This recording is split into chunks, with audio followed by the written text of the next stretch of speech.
Welcome to Solin Speaks. I'm Dan Solin, and as always, we're diving into the real-world challenges and opportunities financial advisors face. Today's topic: should you prioritize SEO or social media marketing? I use AI technology to create these podcasts for those who prefer learning by listening. I know your time is valuable, so I keep these podcasts under 10 minutes.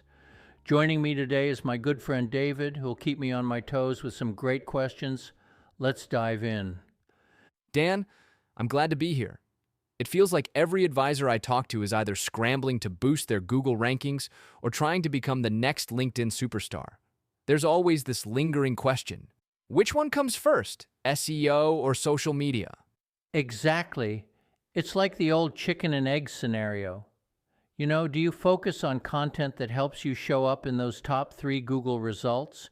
Or do you dive into social media posts and targeted ads to get immediate attention? Both have their perks and their downsides. Okay, let's start with SEO.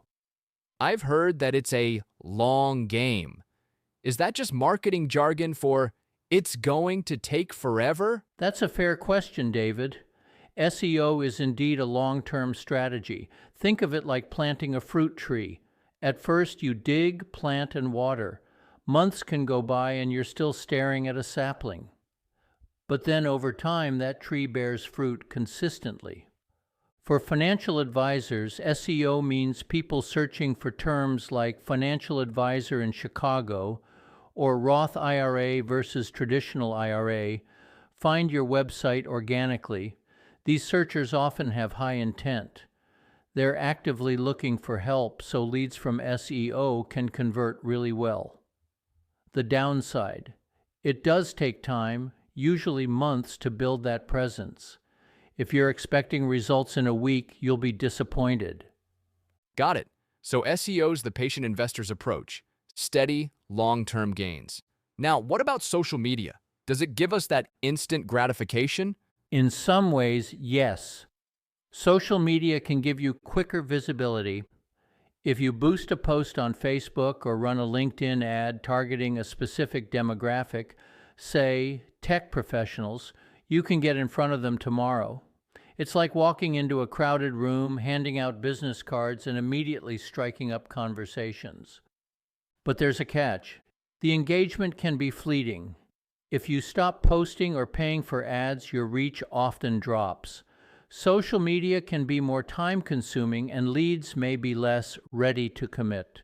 Still, it's excellent for building brand awareness, trust, and a sense of who you are as a human being, not just a service provider. So SEO is like a wise old tortoise, slow and steady, while social media is the energetic hare, sprinting at full speed but needing constant fuel. Let's talk about the big picture for advisors. You've got limited time. You've got limited budget. Where do you start? Well, you've hit the nail on the head. Most advisors don't have unlimited resources to pour into everything. If you're in it for the long haul and you want to build a foundation that pays off continually, start with SEO.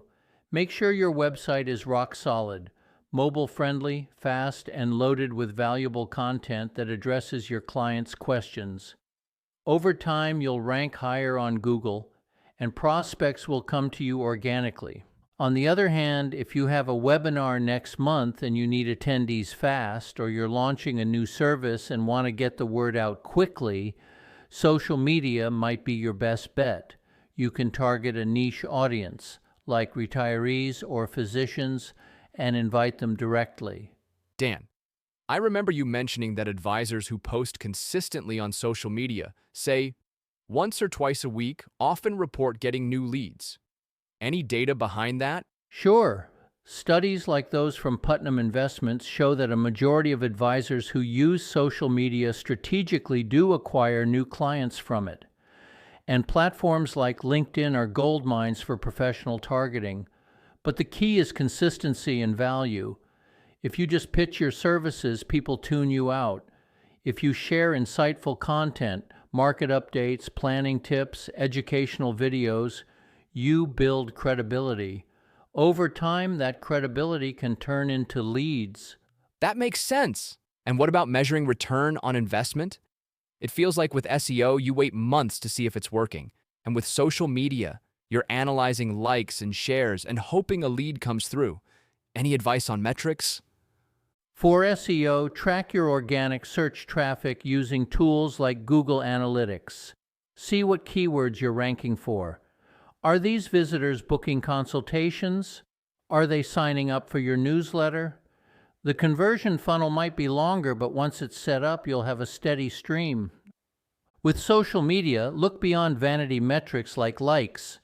Track clicks to your website or a landing page. Use unique URLs or UTM parameters to see if social leads actually convert. Maybe you see that LinkedIn ads bring fewer leads, but they're higher quality, while Facebook brings more leads but lower conversion. You can adjust accordingly. Let's bring some humor in, Dan. If SEO is like saving for retirement and social media is like day trading, when should I retire from posting cat gifs and go all in on keyword optimization? If your ideal clients are cat lovers, maybe never. But seriously, if your social media efforts turn into random posting without a strategy and you're not seeing engagement from your target audience, maybe it's time to scale back. Shift some of that energy into producing high-quality, evergreen content for your site. On the flip side, if your website is a ghost town and you're on page 20 of Google results for everything, you might need a short-term social media push to get any kind of traction. Final question, Dan. If an advisor can do both, SEO and social, how do they work together? Great point. They can work beautifully in tandem. You create a fantastic blog post on 5 ways to make the most of your retirement savings. You optimize it for Google so over time it'll rank well. Then you share that post on LinkedIn, include a snippet in a Facebook post, maybe even host a short webinar about it and promote that event on social. Your social channels give the content immediate exposure, while SEO ensures it remains discoverable in the long run. It's like having an ongoing conversation with clients. Social media starts it, SEO continues it indefinitely. Perfect! So the takeaway, if you want lasting, steady leads, invest in SEO. If you want quicker engagement and brand building, jump into social media. Ideally, mix both for the best results. Sound right? Exactly, David. Ultimately, it's not about choosing one over the other forever. It's about knowing your goals, your strengths, and your audience, and then using these tools accordingly. That's it for today's episode of Solin Speaks. If you found this helpful, please subscribe and share with your colleagues. Join us next time as we continue uncovering the keys to building a thriving, client-centered advisory practice. Thanks for listening and have a great day.